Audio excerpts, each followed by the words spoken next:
আসসালামু আলাইকুম বন্ধুরা, আশা করি আপনারা সকলেই ভালো আছেন।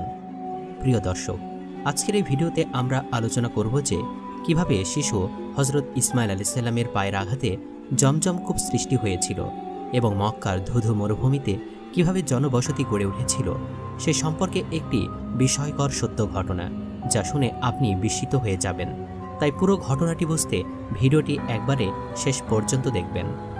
হজরত ইব্রাহিম আলাইহিস সালামের দুইজন স্ত্রী ছিলেন, একজনের নাম সারা এবং অপরজনের নাম হাজেরা আলাইহিস সালাম। হাজেরা আলাইহিস সালামের এক পুত্র সন্তান ছিল, যার নাম ইসমাইল আলাইহিস সালাম। একদা মহান আল্লাহ তাআলার পক্ষ হতে আদেশ এলো, হে ইব্রাহিম, তুমি তোমার স্ত্রী হাজেরা এবং পুত্র ইসমাইলকে নিয়ে মহান আল্লাহ তাআলার উদ্দেশ্যে বেরিয়ে পড়ো এবং তাদেরকে মক্কার এক নির্জন প্রান্তে রেখে এসো।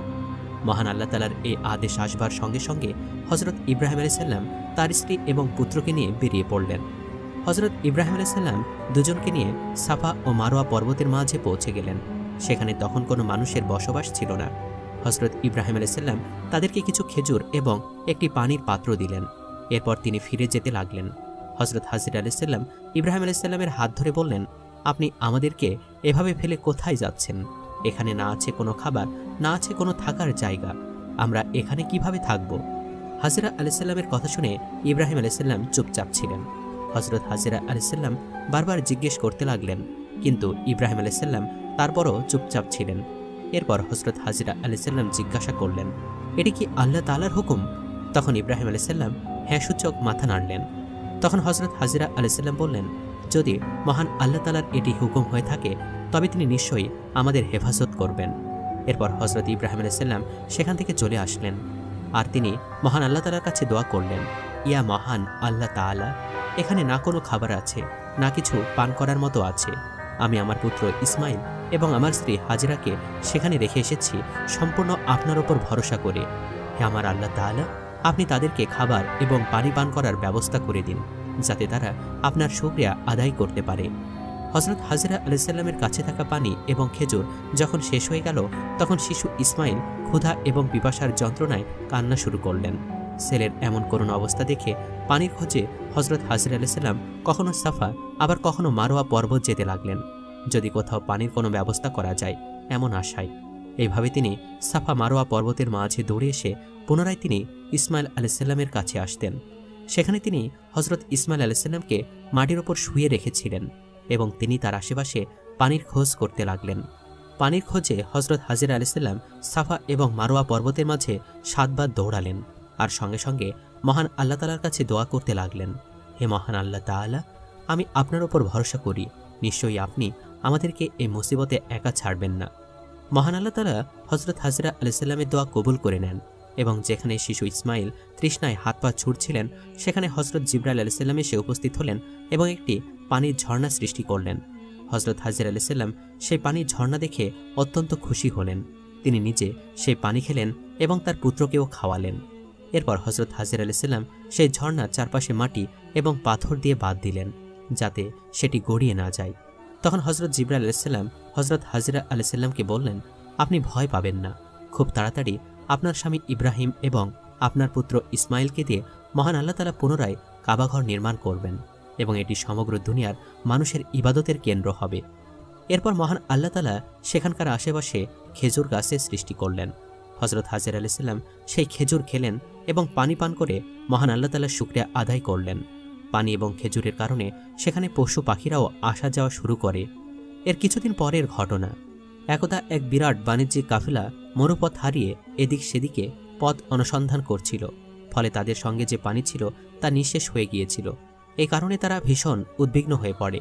কাফেলাটি ঘোরাফেরা করতে করতে একসময় বিবি হাজেরার কাছে এসে পানি পানের অনুমতি চাইল। বিবি হাজেরা তাদেরকে পানি পান করার অনুমতি দিলেন। অতঃপর তারা বলল, হে মাননীয়া, আপনি অনুমতি দিলে আমাদের মশকগুলো পানিতে ভরে নিয়ে যেতাম এবং আপনাকে এর মূল্য প্রদান করতাম। তখন হাজেরা আলাইহিস সালাম বললেন, তোমরা তোমাদের প্রয়োজন মতো বা ইচ্ছামতো পানি তুলে নিয়ে যাও, এটা মহান আল্লাহ তাআলার রহমতের পানি, এতে সকলেরই অধিকার রয়েছে, এই পানির বিনিময়ে আমাকে কিছুই দিতে হবে না। কাফেলা লোকেরা হাজেরা আলাইহিস সালামের কথায় খুব খুশি হয়ে গেল এবং তারা কূপ থেকে পানি তুলে তাদের মশকগুলো পরিপূর্ণ করে নিল। জমজম কূপ থেকে যে পানি নির্গত হচ্ছিল তা কূপের চারিদিকে বাঁধ দেওয়া সত্ত্বেও কিছু পানি চতুর্দিকে ছড়িয়ে পড়ল। ফলে ওই স্থানগুলো স্বাভাবিকভাবে উর্বর হয়ে গেল এবং যথেষ্ট পরিমাণে বৃক্ষলতা উৎপন্ন হতে লাগল। কিছুদিনের মধ্যেই এই স্থানটি মরুদ্যানে পরিণত হলো। তারা সেখানে বসতি স্থাপনের জন্য প্রলুব্ধ হয়ে গেল।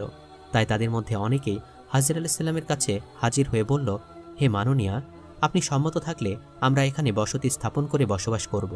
এখানকার জমি খুবই উর্বর, এই জমিতে চাষাবাদ করব এবং এখানে যে ফসল উৎপাদন হবে তার 1/4 আমরা আপনাকে প্রদান করব, আর আমাদের এই উপকারের জন্য আপনাকে উত্তম বাসগৃহ নির্মাণ করে দিব।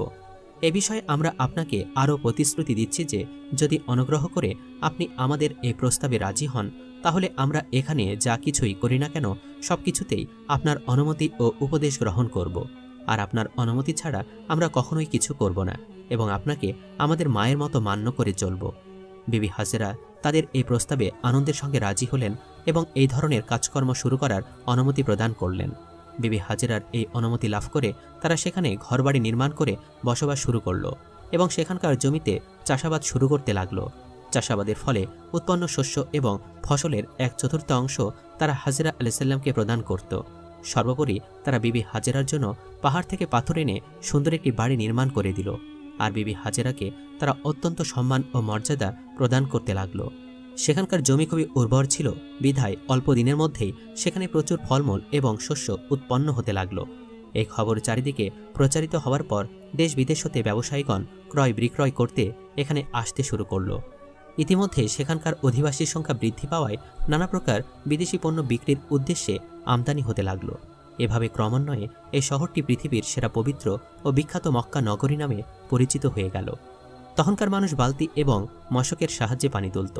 বর্তমানে মানুষ মেশিনের সাহায্যে জমজম কূপের পানি উত্তোলন করে এবং বড় বড় ড্রামের সাহায্যে সেই পানি মসজিদে নববী পর্যন্ত পৌঁছে যায়। এখন জমজম কূপের ঝর্ণা কাবা থেকে মাত্র 31 কিলোমিটার দূরে। সাফা মারোয়া পর্বতকে কেটে ছোট করা হয়েছে আর এর চারপাশে সীসার দেওয়াল তৈরি করে দেওয়া হয়েছে যাতে এর ওপরে কেউ উঠতে না পারে, কারণ পূর্বে মানুষ এর ওপরে উঠে যেত। বর্তমানে সাফা এবং মারোয়ার মাঝে একটি রাস্তা করা হয়েছে যেখান দিয়ে হজরত হাজরা আলাইহিসসালাম দৌড়ে হজরত ইসমাইল আলাইহিসসালামের কাছে আসতেন। এই কারণে এখানে সবাই দৌড়ে যায়। সাফা এবং মারোয়াতে দুটি রাস্তা, একটি রাস্তা বৃদ্ধদের জন্য যাতে তারা তাদের হুইলচেয়ার অথবা ইলেকট্রিক কার ব্যবহার করে তাদের 7 চক্র পূরণ করতে পারে। জমজম কুয়ায় বর্তমানে 2টি মোটর লাগানো, একটি পপ 1 এবং অপরটি পপ 2। পালা করে 24 ঘন্টা একটি মোটর এবং 24 ঘন্টা অন্যটি চলে, কিন্তু আজ পর্যন্ত এই জমজম কূপের পানি শেষ হয়নি। এটি মহান আল্লাহ তাআলার একটি অপরিসীম কুদরত।